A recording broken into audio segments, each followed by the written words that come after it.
At this time now, we're going to be taking questions. And so if you have questions from this session, you can come forward to the front from the different sections. If you have a question, please come to the front. For those online, we have a link, slide.do, and you use the code. Please, I want to encourage that if you are on that link, beyond putting your question, you can review the questions that have been posted and upvote the question that aligns with your question. Because if you post a new question, it might not be taken if it's too far down. So if you see a question that is similar to your question you want to ask, just upvote that question. It gives you a higher probability that the question will be answered. So for those online, slido.com, then put the code 1376150. 1376150. Okay, do we have questions? Do we have people who want to ask questions? Anyone in front there?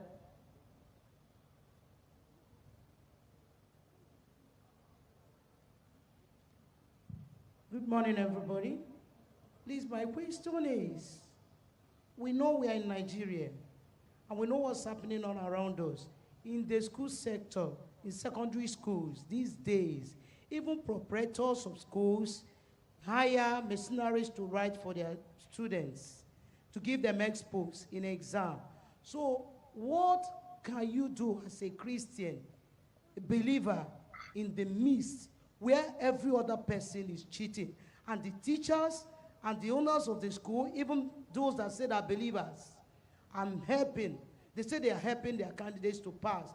So what can you do as a Christian in that situation? All right, thank you for that. Let's take one more question before Prof responds.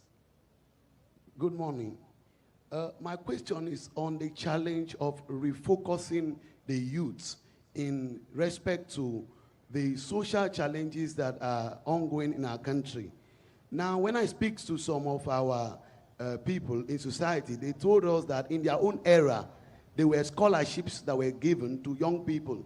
And I'm asking that, is there a way of going beyond just teaching young people about the challenges of society and creating a scholarship platform that will also help to bolster the training of youth in specific areas like technology and science and technology, as well as other aspects that are relevant. Then secondly is that in our society today, our university system is skewed. Now, they will tell you that if you have A in a particular WAEC subject, it's about 4 or 5 points. B, just like that, there's a grading system that is done. Now, young people are forced to cheat so that they can earn those grades. About 75% of the WAEC results are not reflective of the intelligent quotient of students in our country. And that is because young people want to meet up with that system. And the question is, how will our universities establish a new methodology of evaluating students based on their intelligent quotient rather than depending on the fake results that WAEC examination body is churning out to our society? Then thirdly, I want to also ask is that how do we arrest the feeling of fear or of that of opportunities in our country? Because our president keep telling us that there are no jobs, that if you go to school, you should think of what you come and do. There are no jobs in our society. Then how do we industrialize our economy so that we cannot just go to school and then come out? I read engineering. Today I'm in education, teaching, because the engineering jobs are not handy. They are not easy to come by. And so I changed my profession to a different profession. So the question is, there are young people like me who have loved to be engineers. But after graduation, you see many of us, some of the engineers I know, are working in the banks and in other industry. Thank you. Thank you so much. Over to you, Prof. Yes, thank you so much. Of course, it's quite evident that economically, let me take the last one. Economically, Nigeria needs to do more. Our population growth is growing faster than our economic GDP growth. So if the population is rising faster than the growth of opportunities that we have, we are certainly going to go into so many paralysis. So one way I would say that we can fix that is to continue to get involved in our political system. If you do not have your PVC, I think either Monday or so is the last day to get that. Please just make sure that you get your PVC, because if we vote the right people, that is just the only way that optimistic hope that everyone here is looking for will actually come. The challenges that we have in Nigeria, for example, is not because of lack of abundance. I think it has to do with having better leadership system, and through that better leadership system, we can actually industrialize, advance our economy, and then provide opportunities for young people. Then on getting trained as a technical person, an engineer, and teaching in a school, it comes down to the same thing. If you do not have a lot of jobs, maybe as a chemical engineer in graduates, or if we do not have a lot of opportunities in the industries, there's just nothing one can do. So the only way to do that is to build those industries. And how do we build those industries? We need to have better policies. But let me also note here that if you go to Lagos today, just like most of us are in Lagos, one thing that you notice is that new species of companies are coming. They are called startups. And these startups are actually redesigning the structure of Nigerian economy, including companies like Fortrader X, Flora Wave, Minton, and so many of them. They are building new systems that can potentially create a new horizon in the economic system. But of course, they are still very, very small. They cannot accommodate every one of us. But one thing is evident, that no matter what you read, if you are open to retrain yourself, to acquire new skills, the future, we believe, is going to be powered by this technology system. So whether you study linguistics, whether you study Yoruba language or Igbo language, if you can take a little bit of your time and understand what they're doing in technology, these areas are growing faster than even jobs that the skill set that are available can actually meet up with them. On the one on exam, I will say clearly there should not be any compromise. The world is not determined by A's and B's and C's. The process of getting A's, the process of getting the B, the process of getting the C, the processes are more important than the grades. So it's not really the grade that matters. When you look at a long time, it is actually the process that you have actually used to get the A. So if the world is cheating, there is just no any way that we can even consider that. The most important thing you do is to prepare yourself that even if they cheat, you will not cheat. And because you will not cheat, you do that thing that is right, and you can actually still come on top of anyone that is cheating. You know, I recall those days when the village studying in secondary school, we knew that we were going to make credit distinctions. It was irrelevant if somebody was cheating, because you were well prepared that even if they cheat, they won't beat you. So don't ever think that A is more important than the process that you are getting that A. And this is a very, very important and exceedingly critical part. So refocusing the youth and opportunities. I said it again, pay attention to technology. If you look at many big companies are opening up all these ICT entities, Google, Facebook, Microsoft, they're opening up in Nigeria. And there are so many young people that are living in Lagos that are working in Estonia, working in America through their computers. They have special skills called software. I will challenge you to go and retrain yourself, irrespective of whatever you study at university. And when you retrain yourself and have those skills, I promise you that even if you cannot find a job within Nigeria, through your computer, you can be working for a company in Germany, you can be working for a company in the United States. So this is the future of the world that we are living. You just need to have those skills. And if you have them, I think opportunities will open up for every one of us here. Thank you. Thank you very much, Prof, for that answer. Now we take a question from online. Young Harrison is asking the question. He says, what advice can you give a young professional to help plan a career rather than simply work to keep a job? I think this is also similar. I think Maybe you take this is along. a very, very important question, and I will just take it right away. It is called a career. It is not just a job. The challenge most times is that we are so fixated on a job that we can actually lose focus of a career.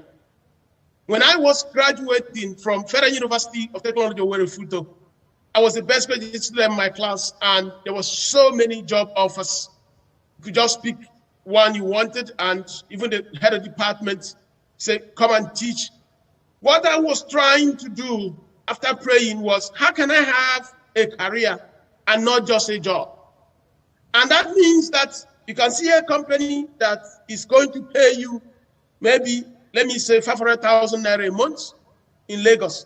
Another company will pay you maybe 300,000 naira in Lagos. But you look at the whole constellation of the potentials and the opportunities that one that is paying 300,000 per month is going to offer you. Somebody can go for it. So it is very key for you to sit down and say, if I pick this job, what is going to come out of it in the next 3, 4, 5 years? So planning your career, not just pursuing a job, is a very, very, very strategic thing. You know, I advocate where possible that once you have finished your undergraduate education, if you have the means, maybe somebody can also, you don't just stop studying. While you are working there in Lagos, you can go to University of Lagos to get a master's degree if it's possible. Or if you are working somewhere in Kaduna, you can get also further degree. That is also preparing your career. It's not more that you just have a job and all of a sudden say, I have a good job, I don't need to work on my career, because as far as I'm concerned, it is a continuous process. And that continuous process also means the job I have today in that industry, how is it growing? If it is growing, let's say 3% per year, while there are other opportunities that are growing, let's say 13% per year, it means that my industry will be shrinking, that in the next 5, 10 years, they may not even need many of us. So that is part of planning your career, that you don't just hold a job all of a sudden, that they tell everyone that the company has closed because we don't have any job to do. Paying attention to your industry statistics, putting effort to understand what is changing that industry will help you to stay ahead before new changes begin to actually affect that job. The next one is help us enlighten our parents that not all digital jobs are scam. Youth are missing out. I mean, let me say, parents, please. Many of us are in technology, and I can tell you confidently that the future of market systems will be powered by digital technologies.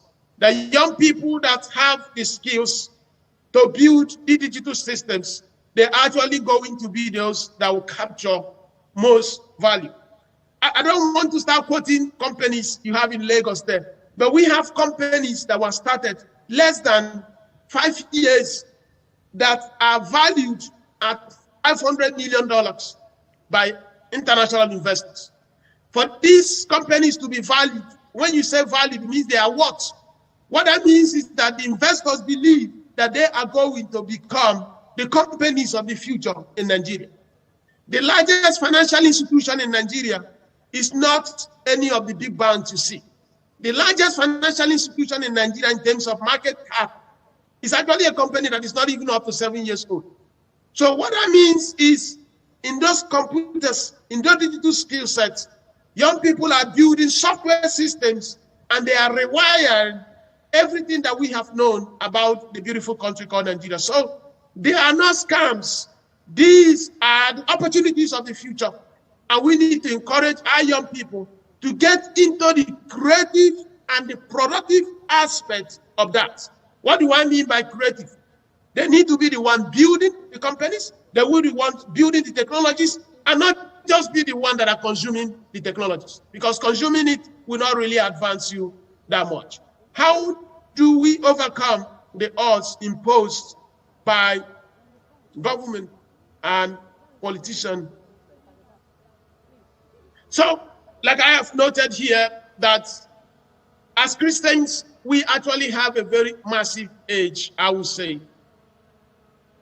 Policies that you can see around us may not be very, very optimal. We can, of course, we hope that we have better processes. But there is really nothing as a person that you can do to change them than go and vote. But after you have voted, you also have to think critically about yourself, how you can overcome some of this. So let me give you a very practical example. I know of a group of young people. They go and learn some of these digital skills. They improve themselves really, really very well. And they say, oh, I am not even going to work to earn money in Lagos. How can I be so good that a company in Germany will hire me? I want to inspire you to say that Nigeria is not going to bound your future and your possibilities. We are hopeful that Nigeria will become better, and I'm very confident and optimistic that it will be. But while we are in that process of a better country, you have the potentials in you to actually do something by learning new skills that even if that skill is not useful in Ibadan, that skill could be useful in Canada. And right in Nigeria, you can export that skill. So the government policies are there, but these are not things that you can change overnight as a young person. What you need to do is, what do I need to do that can improve and help you overcome some of the odds that you are facing at the moment? Okay, thank you, Prof. What can you say to stop? Let's take a question from the Alpha location, and then if we have time, we'll move back to the online. Okay. Praise God. My name is Blessing. Actually, my question is this: someone with so many dreams and so many ambitions, and then you feel like you have that passion in you. You have that passion in you. You have that passion in you, and that drive is in you. But anytime you relate it to people, people be like, this girl, you know this is what you want to achieve in life, achieve this. You can't be all this, you can't be all that. And then you feel kind of discouraged. What advice do you give to such an individual? Okay, that's thank my you. question. We have one more question, and then Prof can take them together. Good morning, sirs. Okay, I want to go direct to my question. My question is, I studied NCE Economics Mathematics from Adeniran Oguta College of Education. I graduated 2012. Then I will move on to Adekunle Ajasin University, Ondo State, Akungba. I studied social studies education. My question is this. After I rounded up my program in these both schools, universities, and college, I happened to undertake a mathematics job, teaching job, of which I did, and I performed absolutely well. In fact, in my department in Adeniran Oguta College of Education, we usually go for competitions in Abuja, to the extent that the department declared me to be the president of mathematics. But I appreciate the name of the Lord that God has been helping me out all this time. But I want to ask a question. At this particular time, I don't have a template, a kind of a lesson note for myself. I prepared for myself for mathematics from JSS1 to SS3. I prepared it myself. I didn't even consult any textbook, but this lesson note is something that I will use for everlasting. That when I want to enter a class, I will just use it to go and teach. But something is now coming to my mind that is bothering me, which is entrepreneurship. I don't know why entrepreneurship now. I don't know what I want to do with entrepreneurship. For me, I cannot learn any skills. It's not easy for me. Not that I cannot learn any skills, but it's not easy for me. But I don't know why entrepreneurship now. Please help me, sir. Sorry. Please take it, Prof. Yeah, praise God. I would say here that you've actually built a system there that those skill sets those components you already have, if you take them to the internet, you can actually have a very big company. You know, there is what we call EdTech, education technology companies. And right there in Lagos, there are so many young people that have built really great companies. Now, you have studied a very amazing field. You have already built the courseware. Question, instead of teaching maybe 13 people in a class, can you use internet to teach maybe thousands of people? So how do you do that? You say you digitize it. What is digitization? Digitization means you look for another person, you don't have skills on how to write computer codes. You say, my friend, can we have a company together? I am the expert. I provide the questions and the answers while you help me populate them on the internet, so that if there is a boy in Bauchi, in Umuahia, who wants to understand this thing, since I am trained in it, he can pay, the parents can pay 1,000 naira, and through the internet, we can train thousands of people. That is the opportunity of the 21st century, which most of our parents did not have because they didn't have the internet with them. So what I'm saying here, the old construct of becoming successful as a teacher has changed. You know, myself, I'm also a teacher. And many of our brethren here, we know that I run one of the largest schools in Africa. It's so big that we have 41 countries come to that school. And we teach people from Germany. We teach people from even Afghanistan. They come. And we distribute these courses on the internet. And so what is going on here is simple. It is the power of the internet. So I will suggest you do something. Look for some of your friends or somebody you know who has a technical coding skill. You come together with the one you have, he comes with the one he has, and you people can start up a company, and you can now suddenly, instead of teaching 13 kids in a class, you could be teaching thousands. And it is actually a very, very big call, I'm telling you, and it works really, really amazing. So to our sister that was concerned about people stampeding her mission and vision, let me say this. In the church, we do not just have pastors just for them to come and preach. They are also supposed to be our mentors. And if we have those kind of challenges, I will still also go and talk to a pastor as a mentor. You don't allow people to begin to define the mission that God has given you.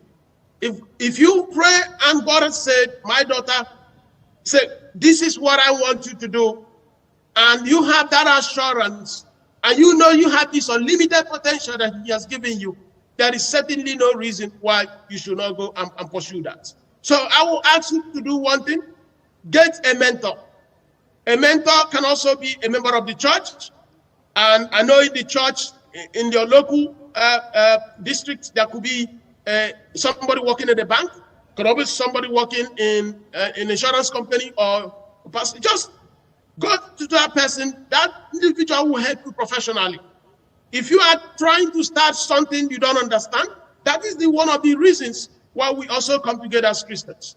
So, and additionally, the program of leadership, just like we are also having this conversation today, is to help people to develop that inner potentials, to have that confidence that they can do what individually they feel they cannot do. So you don't have to allow somebody to define that future. But I would say talk to a mentor, and somebody can put you and give you that confidence you already have, so that you can go and execute that. Personally, myself, I grew up in the village, and there was this kind of mindset: how can you come out and compete? Maybe when I got to Futo from the village. But one thing that was just there is that if you just believe and have this confidence, you can just accomplish whatever that God has set you out to accomplish. So I'll ask you, young girl, please go out and do it, and don't allow anybody to stampede on that call that God has given to you as a person. Thank you very much, Professor Ndubuisi Ekekwe. Let's put your hands together and appreciate Prof for this wonderful delivery and providing these quality answers to our question.